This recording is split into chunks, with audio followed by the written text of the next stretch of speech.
ఈ రోజే డౌన్లోడ్ చేయండి. మీ ఫేవరెట్ షోస్ చూడండి.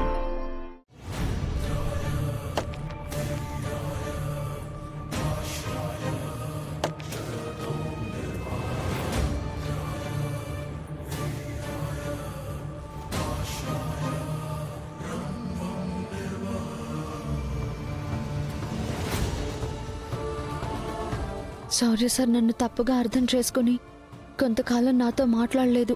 అది నేను తట్టుకోలేకపోయాను. నీ దయ వల్ల నా తప్పు ఏమీ లేదని తెలుసుకున్నారు. మళ్ళీ మా ఇద్దరి మధ్యలో ఏ అడ్డంకులు రాకూడదు స్వామి. ఆయన నాతో లేకపోతే నేను సంతోషంగా ఉండలేను. నాకు ప్రాణం పోసింది మా అమ్మ నాన్నలైతే నేను ప్రాణంగా బ్రతుకుతుంది శౌర్య సార్ కోసం. అది ఆయనకు అర్థమైతే చాలు. కొద్ది రోజులు నేను రామతో మాట్లాడలేదు స్వామి. నేనే తనని తప్పుగా అర్థం చేసుకున్నాను. నన్ను క్షమించు. మా మధ్యకొచ్చి మమ్మల్ని విడదీయాలని కొంతమంది ప్రయత్నాలు చేస్తున్నారు. అలాంటి ఆలోచన కూడా ఎవరికీ రాకుండా చెయ్యి. తను ఇలాగే ఎదుగుతూ మరిన్ని ఉన్నత శిఖరాలు అధిరోహించాలని కోరుకుంటున్నాను.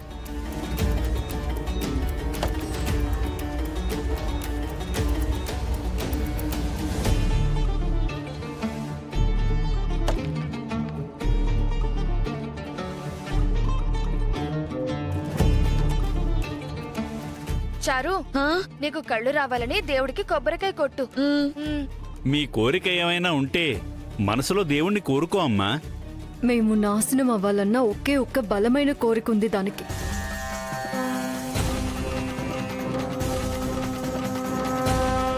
పద.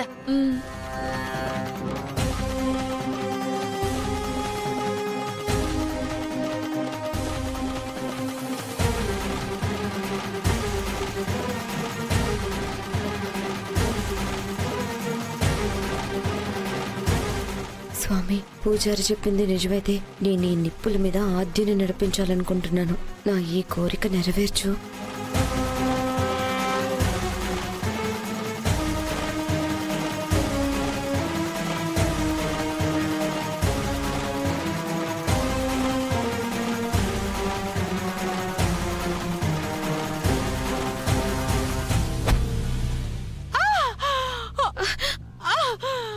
జానకి, అమ్మా, పెద్దమ్మా, అమ్మా, అయ్యో ఏమైందమ్మా? ఎలారా? అమ్మా, ఏమైందమ్మా? బ్లడ్ పోతుంది జానకి. పెద్దమ్మా, నొప్పిగా ఉందా పెద్దమ్మా? అమ్మా,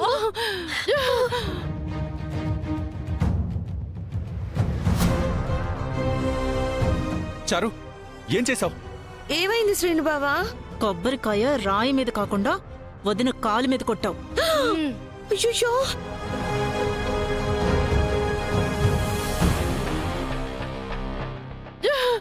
అమ్మా, నన్ను క్షమించండి. పర్లేదు చారు, ఇందులో నీ తప్పేమీ లేదులే.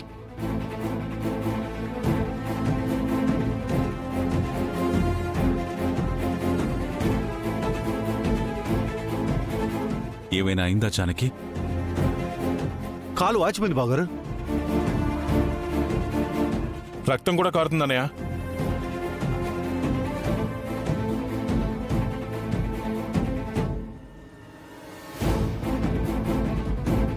అమ్మో, వీళ్ళందరూ నన్ను కొట్టేలా చూస్తున్నారు. చూసావా పెద్దమ్మా, నాకు చూపు లేకపోవడం వల్ల నీకెంత కష్టం కలిగించానో.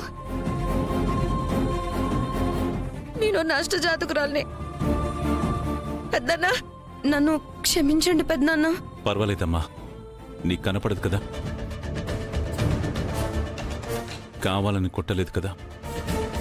అనుకోని ప్రమాదాలు సహజమే.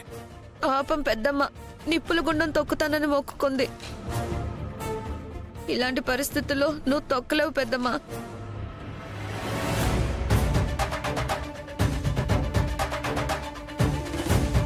అయ్యో లేదు చారు, నేను కాసేపు ఆగి నిప్పుల గుండం తొక్కుతాను.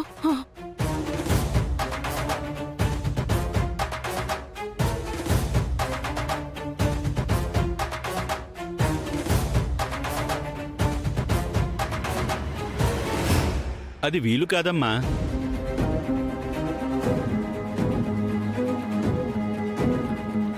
నెత్తురు కారుతున్న కాళ్లతో నిప్పుల గుండం తొక్కడం శాస్త్రానికే విరుద్ధం.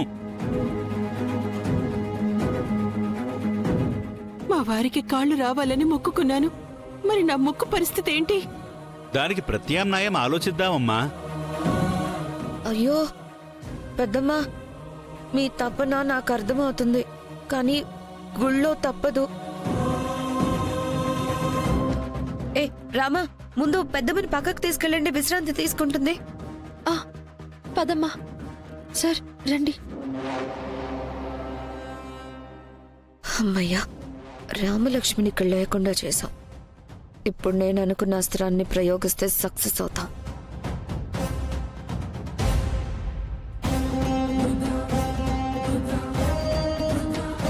పాపం పెద్దనాన్న కోసం నిప్పుల గుండం ఏర్పాటు చేసింది పెద్దమ్మ. తన మొక్కు తీరితే బాగుండని అనిపిస్తుంది. పూజారి గారు, ప్రత్యుమ్నాయం అని అన్నారు కదా, నేను తొక్కచ్చా? రక్త సంబంధీకులు ఎవరైనా చేయొచ్చమ్మా. ఓషో, నా కళ్ళుంటే నేను చేసేదాన్నే. అయినా నాది రక్త సంబంధం కాదు కదా, నేను తొక్కినా ఉపయోగం లేదేమో. ఇంకెవరైనా ముందుకు రండి.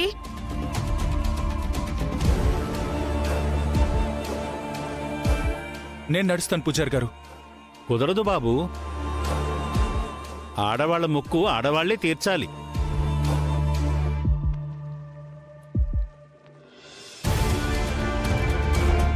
అయ్యో ఆద్య, నువ్వు నడవగలవా?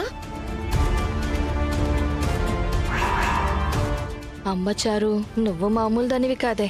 ఏంటి సమాధానం లేదు? పెద్దమ్మ కోసం నువ్వు చేయలేవా? నీ ప్రేమ అంతా మాటలకేనా? నిప్పుల గుండం నేను తొక్కుతాను.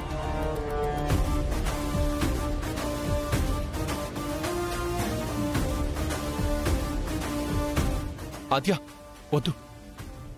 ఏం పర్వాలేదు శ్రీను. పెదనాన్న పెద్దమ్మల కోసం నేనిది కూడా చేయలేకపోతే నేను వాళ్ళ అమ్మాయిగా ఆ ఇంట్లో ఉండడంలో అర్థమే లేదు. ఆ మాత్రం చేయలేనా? మీరు జానకమ్మ గారి చెల్లెలు కూతురు కాబట్టి మీరు నిప్పుల గుండం తొక్కితే ఫలితం ఖచ్చితంగా దొక్కుతుంది. నువ్వు సిద్ధంగా ఉండమ్మా.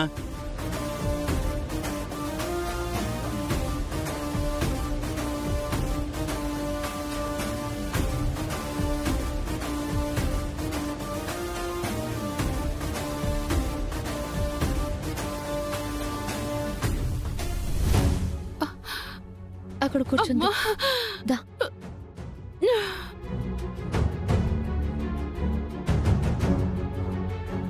జాగ్రత్త అత్తయ్య, మెల్లిగా.